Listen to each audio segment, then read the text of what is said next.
No? Oh, there it goes. Okay, good. Thank you. Good morning, and welcome to All People's Church, Unitarian Universalist.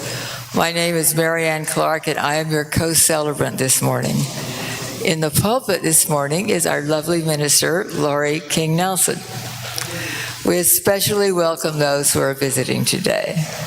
If you haven't yet done so, please sign in at the visitors table by the front door, where you can be placed on our mailing list to get a name tag and to receive our weekly emails and our monthly newsletter. And after the service is over, all are invited to stay for our coffee hour and conversation. Normally we don't do announcements, but we're making an exception today for Daniel Polk.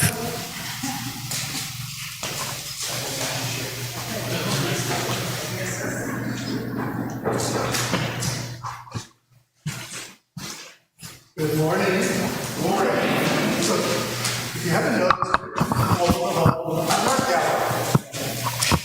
this is taking a lead from our church in Carrollton, where they have a new art exhibit every 6 weeks or so, which is also a fundraiser. So let me tell you how it's going to work. I've got a bunch of art out there. It's all marked with prices. You pay me directly. I will write a check for 20% to the church, just one check. Now, it's not a huge fundraiser, but it is a little something. You also get a revolving exhibit of art, something new every once in a while, and it would be a way of supporting local artists. Something to think about. So how it works, you'll see the art. If you see something you want to buy, you pay me directly whatever way. I do take Venmo and Zelle. We'll put a red sticker on the piece, by the piece, and that means it's sold. You pick it up the day of the service auction. It stays up until then, so we all get to enjoy it. And you take it home, and maybe after that, someone else will post a new display of art. So, I also, at the service auction, I will be here with some printed cards that don't cost very much, photos of some of my pieces that will also be for sale. Did I leave anything out? I don't think so.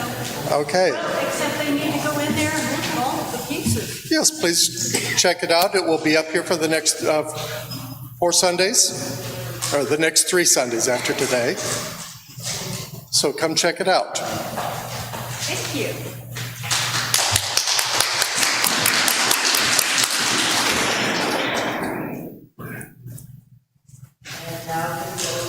For our musical prelude.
Thank you so much, and we are so happy to have you here this morning.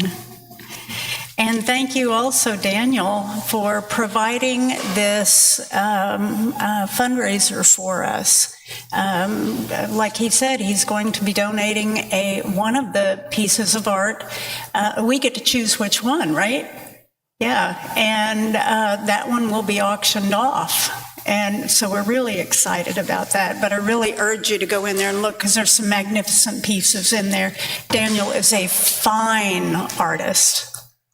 Oh, he shrugs his shoulders, but I've seen a lot of your work, and it's really good, really good.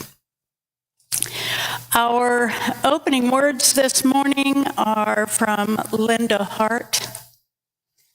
We come here amidst the discoveries and delights, the worries and woes, to find a moment to connection, to pause on the journey in gratitude and sorrow. It is good to be here together.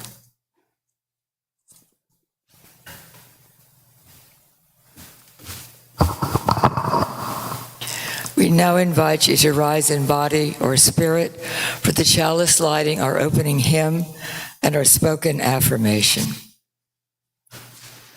Our chalice lighting words are from Andrew Pacula. Come into this circle of community. Come into this sacred place.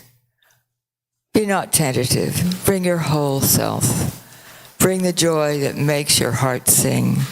Bring your kindness and your compassion. Bring also your sorrow and your pain. Bring your brokenness and your disappointments. Spirit of love and mystery, help us to recognize the spark of the divine that resides within each of us. May we know the joy of wholeness. May we know the joy of being together. Please now sing our opening hymn, number 188, and this is a round, and there will be people from the choir that are helping to lead us so that we'll get it all straight. We're going to sing it 3 times, first in unison, and then the second and third time in rounds, and we have sung it already for 2 weeks, so I think it should be somewhat familiar to you all.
Please now join in our affirmation. The words are in the order of service and also projected on the screen. Love is the doctrine of this church. The quest for truth is our sacrament, and service is our prayer. To dwell together in peace, to seek knowledge and freedom, to serve others in community, to the end that all souls shall grow into harmony with creation. Thus do we covenant with one another. Please be seated. The young and the young at heart are now invited to come forward for our time for all ages here at the front of the chancel.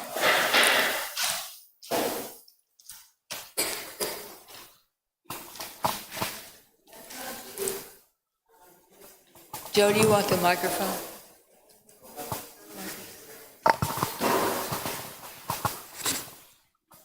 Well, good morning. It's so good to see you here. We have 4 young people coming. Okay, thanks, Joel.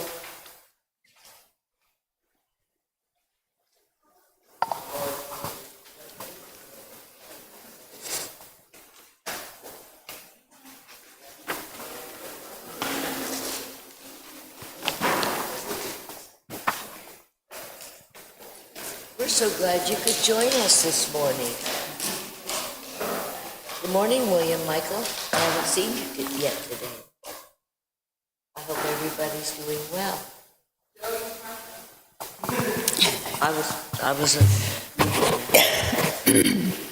Okay. Good morning, everyone. This book is called Shadow by Marcia Brown. What is shadow? From conversations with shamans in their villages, from storytellers around the fires in an Africa that is passing into memory, the poet Blaise Candras evoked a dancing image of shadow.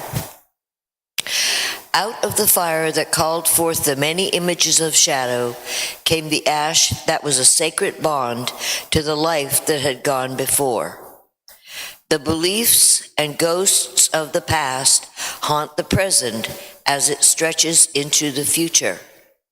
The eerie, shifting image of shadow appears where there is light and fire and a storyteller to bring it to life. The eye has no shadow. All the children of the moon and of the sun, the earth, the water, the air, the fire, own no shadow. Shadow itself has no shadow. Shadow lives in the forest. It goes forth at night to prowl around the fires. It even likes to mingle with the dancers. Thus, it is both prowler and dancer. But it is mute. It never speaks. It listens. It comes sliding right up behind the storyteller. Then when the last fire is out, it goes back to the forest. But shadow does not sleep. It is always watching. If your eyes are open, if you open your eyes in your sleep, shadow is there. It has already stolen back like a thief and is now spying on you. The eye has no shadow, but it sees shadow stirring in the embers until the log on the hearth crumbles without a sound and falls to ash. Ash has no shadow either. That's why shadow is blind, for its eyes are two small heaps of ash. And so when all the fires are out, shadow is blind. It does not see a thing. It staggers about, arms stretched out, trying to grab, to hang on. Body dragging, it runs. It starts to fall. Bent in two like a beggar, it reaches for a perch, a prop. But it does not cry out and calls to no one. It has no voice. On its nightly path, it often gets bumped and torn, trips again and again, and each time sprawls its full length on the ground. But it does not cry out. It has no voice. Shadow is a fall. They also say that it is the mother of all that crawls, of all that squirms. For as soon as the sun comes up, here are the shadow people, breaking loose, unwinding, stretching, stirring, branching out, teeming like snakes, scorpions, and worms. That is why a person keeps an eye on his shadow when he wakes up, and takes care not to step on it when he gets up. It could prick him or bite him, but shadow says nothing. It has no voice. Shadow is frightening, but there is no need to fear. It is not death, and that is clear. because it is there every morning and never says a thing, while death, when it comes, cries out. Besides, shadow never asks for anything. It has no hunger. Even so, watch out, for though shadow has no voice, like the echo, it can cast a spell over you, for good or bad. It's a trickster. It laughs behind your back. It mocks you and makes a fool out of you. It also comes in a mask. In the daytime, shadow is full of life. It waves with the grasses, curls up at the foot of trees, races with animals at their swiftest, nestles behind the elephant's ears, perches on a stone, swims along with the fish. It follows man everywhere, even to war. Shadow is always shadow. It needs no ornament, no tattoo. The zebra's shadow has no stripes. Shadow is magic. You had better not look at it too closely, for it is to the left or the right, before or behind, above or below. At noon, shadow is everywhere. In the evening, shadow spreads out, not a hole that it does not fill, not a hump that it does not mound, that it does not double. It even sticks to your footprints. It lies down on the footpaths. It chokes all the roads. No one can pass, for no one can push it aside. It is so heavy. Yes, shadow is heavy when night falls. Neither the eagle nor the vulture can raise it. In vain they try to soar in the air. Their shadow flops this way and that, like a clumsy bat, and crashes so heavily to the ground that they, the mighty birds of the heavens, fall after it. Worn out, no one can fight the shadow. Go home, build a fire, behold once more shadow. What is shadow?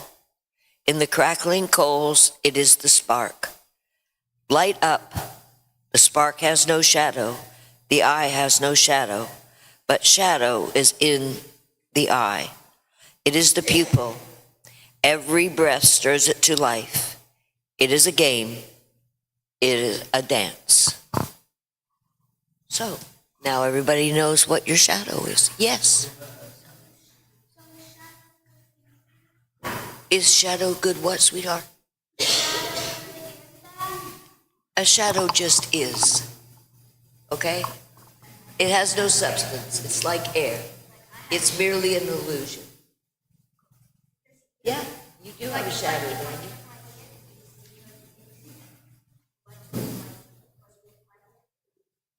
This is absolutely correct. It's like a good. dark reflection.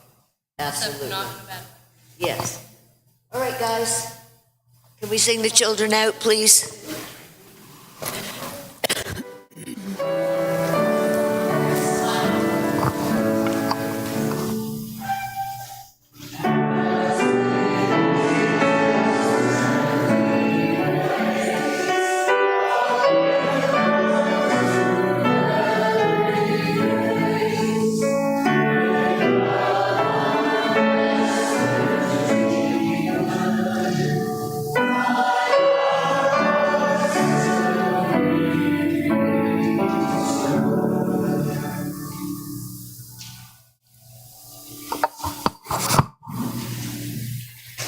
The offering that we take each Sunday is an opportunity to recommit to this place and to these people.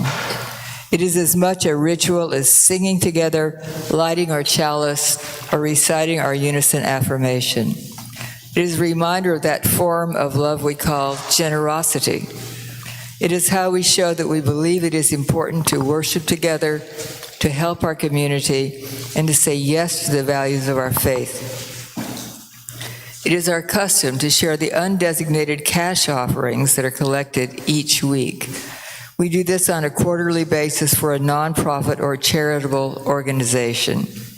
Our current Share the Plate recipient is the Wellman Project. The Wellman Project is a resource center where teachers can obtain free supplies donated by local groups to be used for creative reuse in the classroom and beyond. If you prefer, donations can be made using the QR code that is on the back of the order of service. The offering will now be accepted. Will the ushers and the choir please come forward?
Morning, everyone.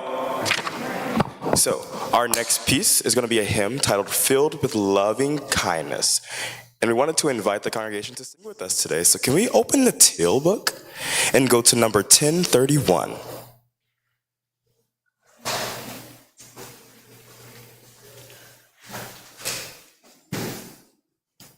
So, in this hymn, the melody stays the same for each three of the verses. The only thing that changes is the word I. On the first verse, we say, may I. On the second verse, we say, may you, replacing I with you. And the last verse, we're replacing I with we. So as we sing that, keep that in mind as we go through all three verses.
Keep going. Okay, I have one more now.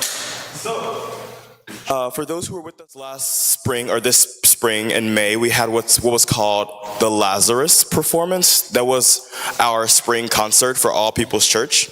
Basically, it was a musical surrounding the ideas of poverty and hunger, and it's set to some jazzy tunes, some pop songs. It's a really cool work. It's almost like a full-on production. It was done so well. I'm not trying to brag, but the choir did so well. We had to do it again. So we're performing it again this week on Saturday at St. Matthew's United Methodist Church. It's down the street. It's a free entry, and it's going to be followed by dinner. So the time is 7 6 p.m. Dinner is at 7 p.m. If you're interested, please come out and support. It's all the proceeds go towards Eastside Ministries, and we just want to perform it again. It's a fun piece. It's a fun piece. So if you have time this weekend on Saturday, please come and join us at St. Matthew's United Methodist Church. Oh, these cute little flyers are all outside on the table by the programs if you needed more information and none of what I said got to you. All right. Thank you all.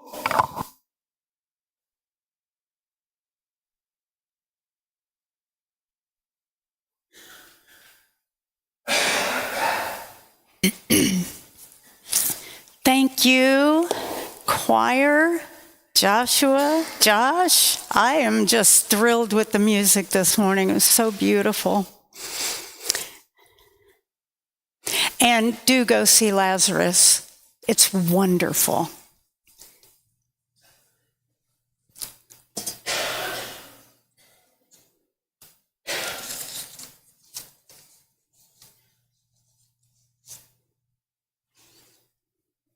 Our reading this morning is Understanding 500 Years of Colonization with Compassion and Thanksgiving by Hereditary Chief Phil Lane Jr., Yankton, Dakota, and Chickasaw First Nations, used with full permissions. In the 1970s and 80s, excuse me, here I go again. When I was younger, with black curly hair and in great physical condition with perfect plumbing, I was invited to speak to various indigenous high schools as well as to colleges and universities. I learned that students sometimes ask questions that take years to answer. Through my parents and our extended family, I was given a solid spiritual and cultural education. I was blessed to have parents, cousins, aunts, uncles, and grandparents who were spiritually as well as intellectually gifted. My special Wapita Tanka to my parents, my grandmothers Ella Vale and Lima Deloria, my Uncle Sam and Uncle Vine Deloria Jr., whose writings, perspectives, and thinking continue to have a major impact on the revitalization of indigenous thought, wisdom, and action.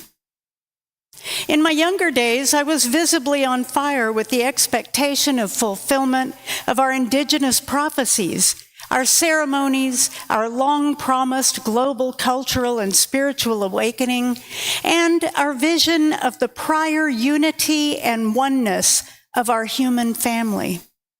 In fact, some relatives thought that I was a little insane at times. But I was honored and inspired to share my cultural and spiritual perspective respectfully whenever requested. As my father would always say, my teepee flap is always open. Even when addressing the annual conference of the American Indian Science and Engineering Society, where there were over 1,500 participants. Before I address the life-changing question posed by a young man from Rocky Boys Reservation, Montana, following a Rocky Boy High School graduation talk in 1979, it's important to understand some personal history and background. This question continues to change my understanding of the impact and outcome of the last 500 years of indigenous colonization. To understand the past 500 years of global colonization, beginning with the colonial actions of European nation states with the full support and spiritual guidance of the Catholic and Anglican churches, it is critical to first understand that the colonization process goes back further into history than the last 500 years. In fact, it goes back further than human memory.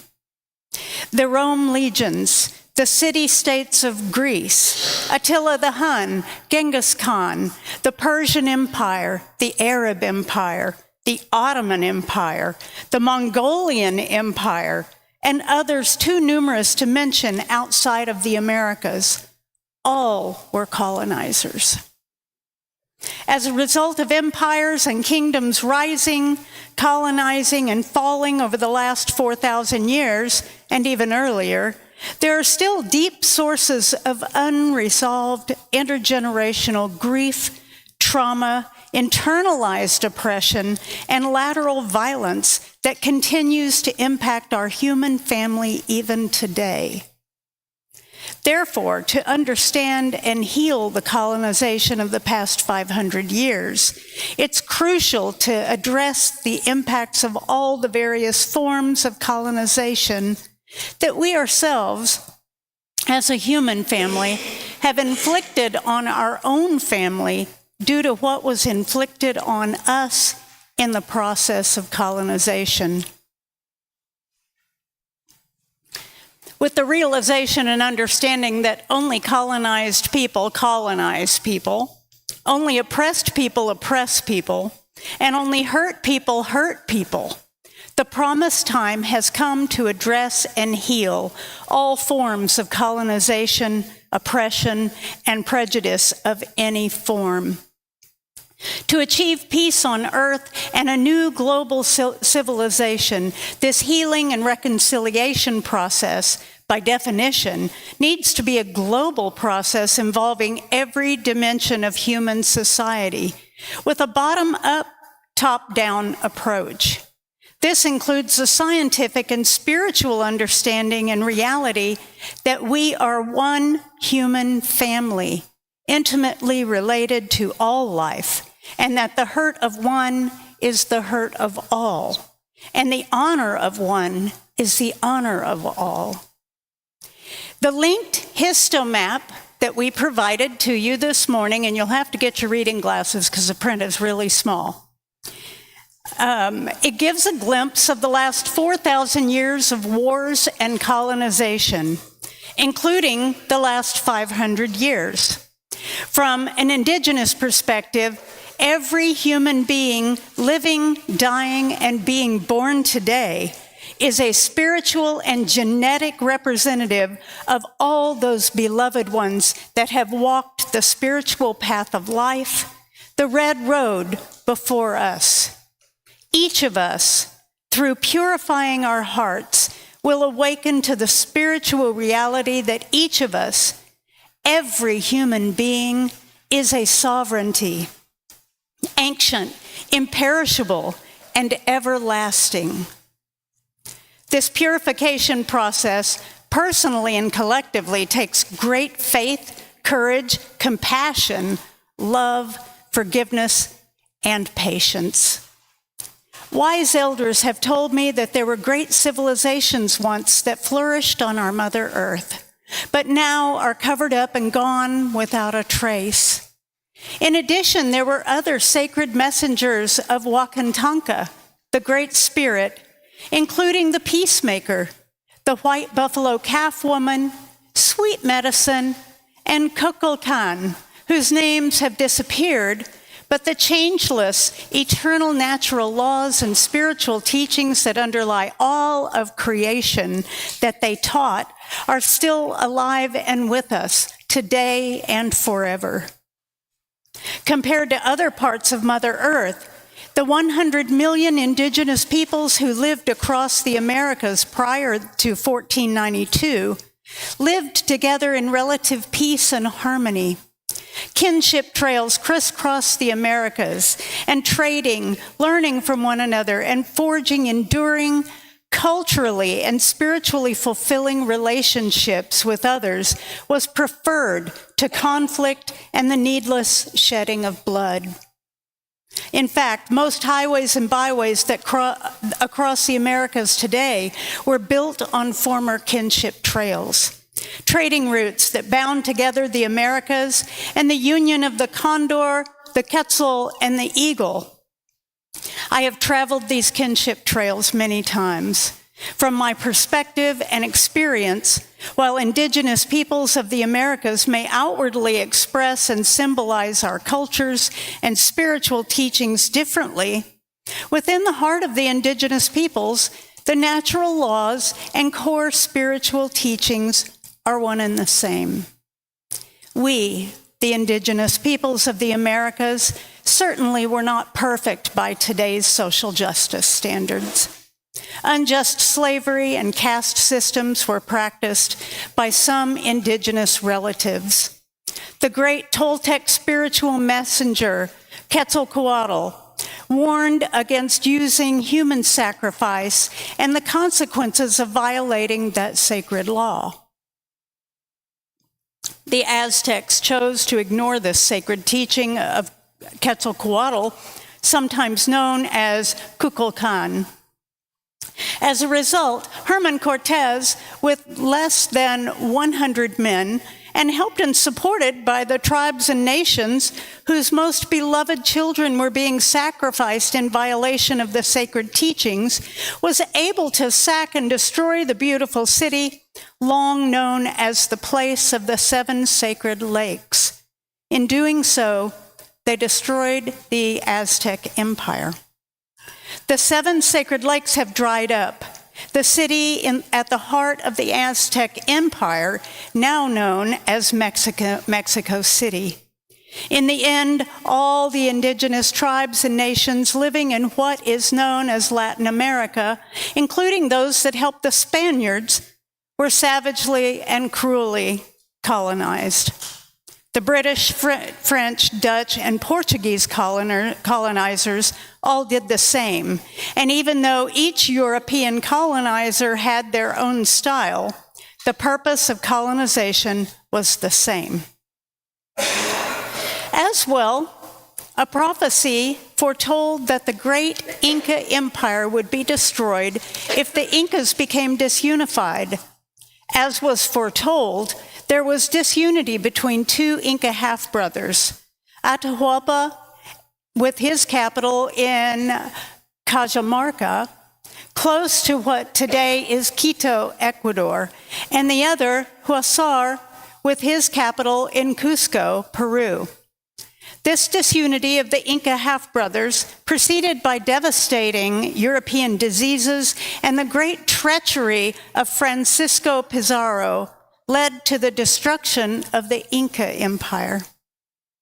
As foretold, the union of the condor, the quetzal, and the eagle was broken. And with the building of the Panama Canal, the union was literally, physically severed. The Roman Catholic papal bulls of 1452, 1455, and 1493 fully supported and justified colonizing indigenous peoples, seizing their lands, and committing physical and cultural genocide. The same treatment was mandated by these papal bulls to every member of our human family who was not a Christian. For instance, the papal bull of 1452 mandated the right to attack, conquer, and subjugate Saracens and pagans as stated below. We grant you, kings of Spain and Portugal, by these present documents, with our apostolic authority, free and full permission to invade, search out, capture, and subjugate the Saracens and pagans and any other unbelievers and enemies of Christ wherever they may be, as well as their kingdoms, their duchies, counties, principalities, and other property, and to reduce their persons into perpetual servitude. The papal bull of 1455 and 1493 reinforced and expanded the papal bull of 1452. Many relatives do not know that these same papal bulls also led to the Jewish community being put into ghettos and deepened persecution, separation, and marginalization. In part, these papal bulls were directly responsible for various forms of Holocaust across the Americas, around Mother Earth, and in Europe itself. To be crystal clear, I cannot call these actions Christianity, actions which were cruel, unjust, and committed in the name of the Lord Jesus Christ. From my perspective, these despicable and genocidal actions were the work of a spiritless churchianity. Compared to many other relatives of our human family in the Americas, we lived together in relative peace and harmony prior to the predestined arrival of our already deeply colonized relatives from Europe. In fact, in many cases, we felt a great pity for our poor, hungry, and oppressed relatives from Europe.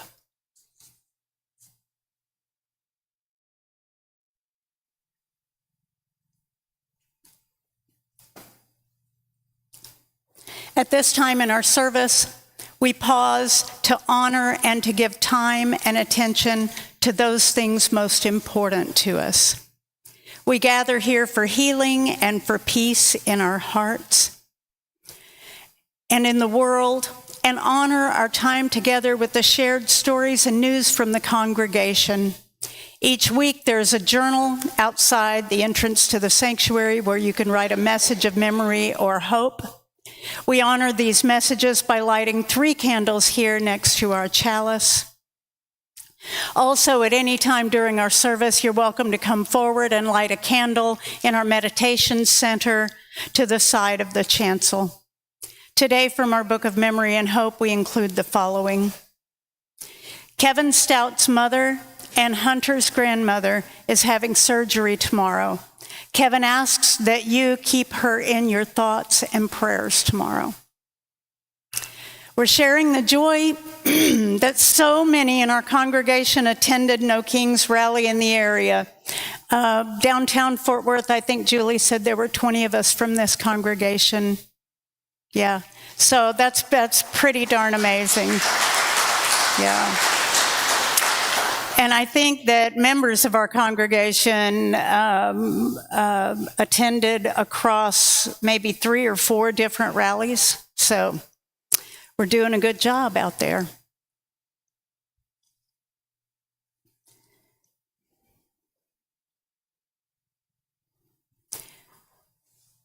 Our meditation words by the spiritual teacher, also known as the Ancient of Days.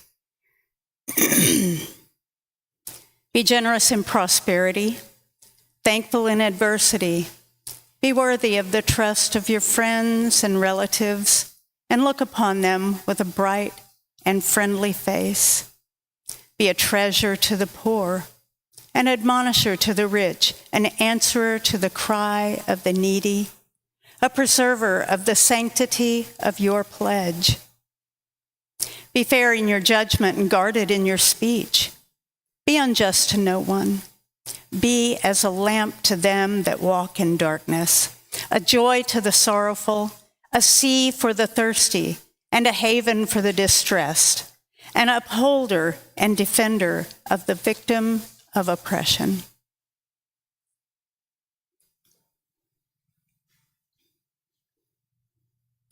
Be an ornament to the countenance of truth, a crown to the brow of fidelity, a pillar of the temple of righteousness, a breath of life to the body of humankind, an ensign of the hosts of justice, a luminary above the horizon of virtue, a dew to the soil of the human heart, an ark on the ocean of knowledge, a sun in the heaven of bounty, a gem on the diadem of wisdom, a shining light in the firmament of thy generation, a fruit upon the tree of humility.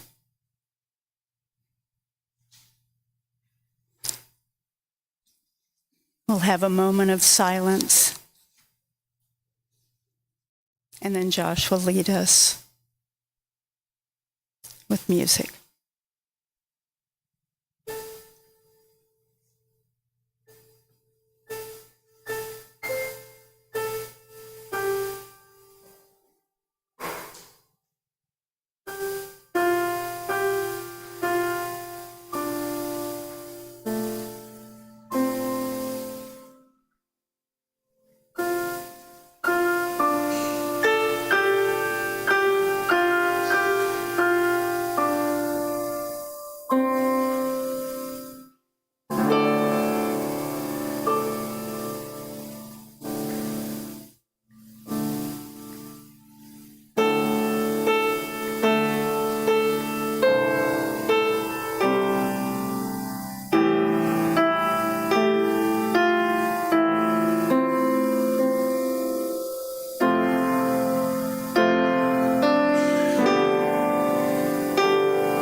Thank you.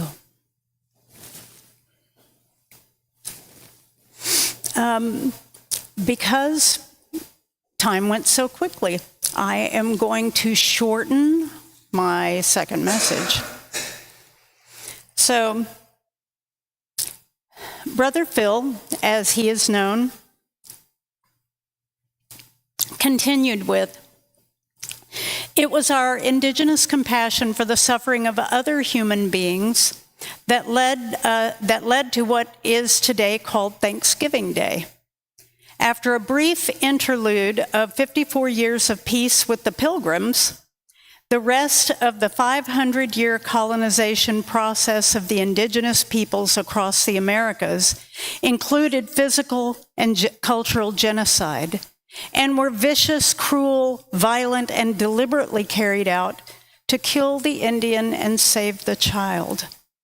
This phrase refers to the process of completely assimilating indigenous children so that no trace of the Indian was left. This was the purpose of the Indian boarding schools in both Canada and the United States. As part of a starve or surrender policy, the U.S. Congress and presidents, the destruction of our primary food sources was devastating. The buffalo herds that made their annual north-south journey across Turtle Island, consisting of more than 60 million in 1870, were reduced to less than 500 animals. Many other food sources, such as the salmon, were destroyed or were greatly reduced. Like the buffalo and the salmon, our indigenous population was reduced as well, claiming the lives of at least 90 million indigenous relatives. Many of these relatives who died in the American Holocaust also died as a result of diseases for which they had no immunity, including the disease of alcoholism.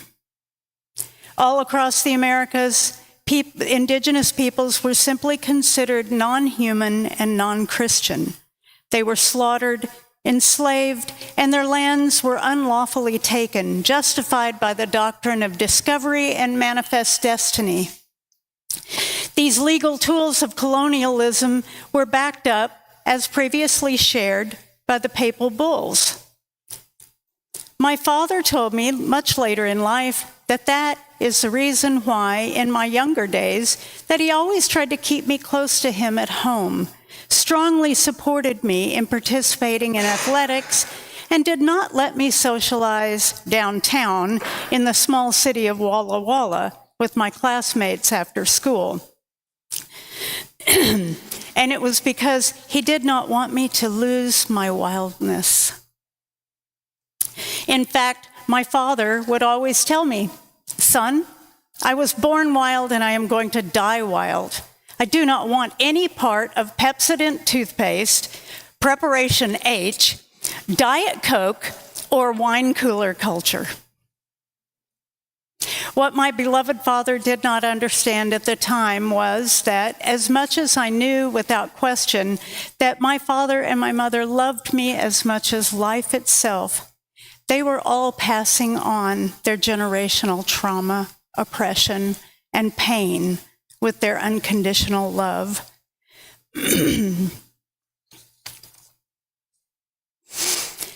He goes on to talk about how this was passed down from his great-grandparents to his grandparents to his parents and then to him. For him, as the pain and suffering deepened, he sought out cultural and spiritual ways to deal with them. He says, "At the same time, my addictions continued to pull me deeper and deeper into further pain and suffering, and I found that cycle of pain and suffering continues to deepen until we physically die, or we are gifted with spiritual inspiration, strength, and courage to humbly and completely step out of the pain and into a new springtime, a new worldview, a new perspective, a new viewpoint, and a new life. a life where everything seems bright and sunny with great visions and dreams of infinite possibility. At the same time, after this personal spiritual springtime, I learned to say that when we believe, we will be tested. The question asked by a high school student after my graduation speech continues to inspire and illumine my heart and mind today.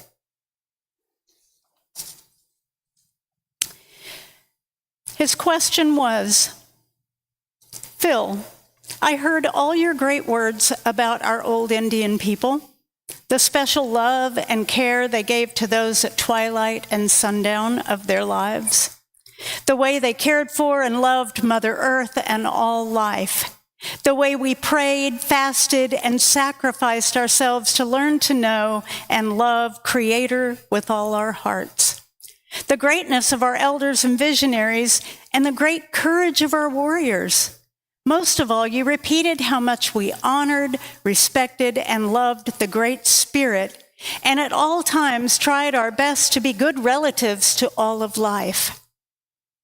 Then he looked deep into my eyes and strongly said, Phil, if what you said is true, why did God punish us so cruelly and brutally without mercy?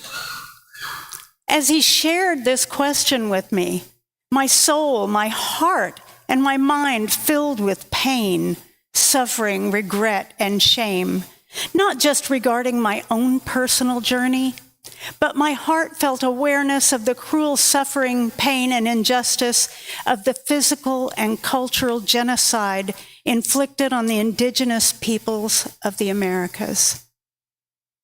I understood that the hurt of one is the hurt of all. This wonderful young man from Rocky Boy had asked the very same question that had painfully lurked in my soul, heart, and mind for as long as I could consciously remember. Shaken to my spiritual, emotional, and intellectual core, all I could say to this heartfelt young man was that he had asked a great question. I would pray about it and hopefully have an answer for him when I returned to Rocky Boy several months later. The spiritual reality was that when I was asked this question, I had no answer.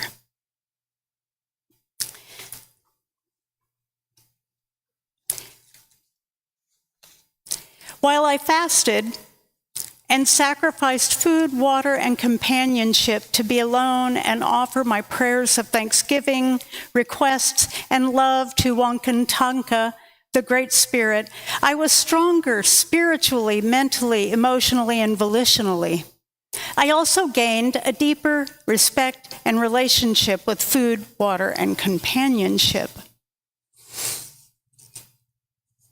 My friend Pete liked to dance what he called 2 blue days and 2 yellow days, 2 nights and days straight of sun dancing. I remember one morning break that lasted for an hour or so just before sunrise. The sheet lightning was so strong during the night and early morning that relatives were coming to Pete, frightened that we would be struck by lightning.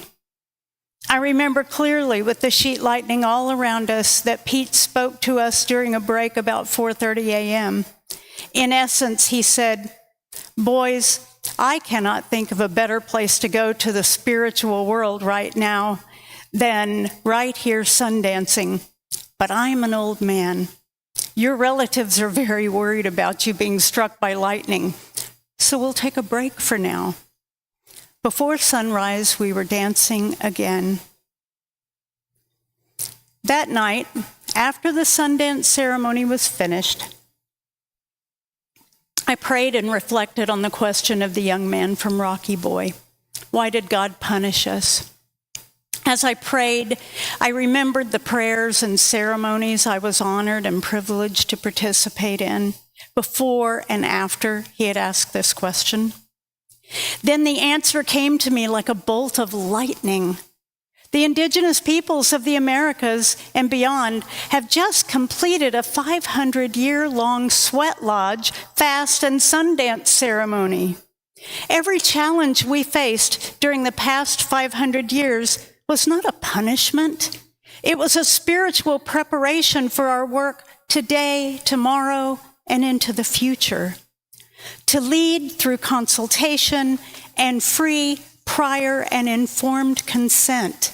To make the path of healing, restoration, reconciliation, and forgiveness visible by walking in it. To unify with other members of our human family and together take unprecedented, unified action to protect and restore the sacred.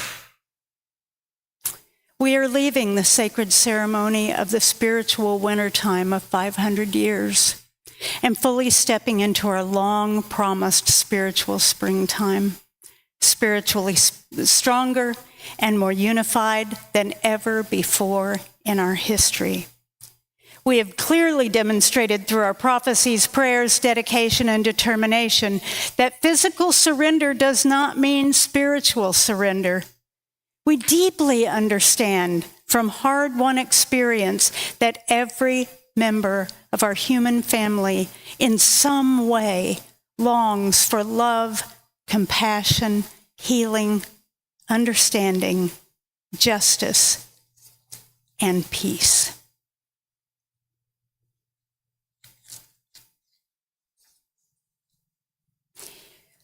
Will you rise in body or spirit for our closing hymn, number 34, Though I May Speak with the Bravest Fire.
Our chalice closing words are by Dr. David Breeden. Go out into the world, not to be perfect, but to practice, to be a practitioner of compassion. Wherever you go, may you seed compassion. May your hands remember how to tend, and your heart how to return when compassion is hard. For no garden grows in a day, but they grow.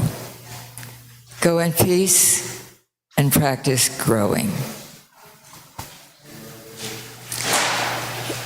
If anyone would like a full copy of the manuscript from Brother Phil, it's a very, very important read.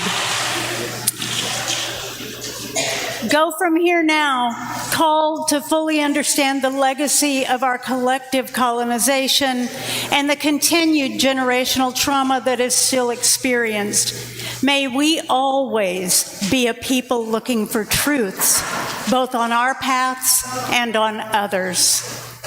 Service is now ended, and we invite you to join us for coffee and conversation in the library.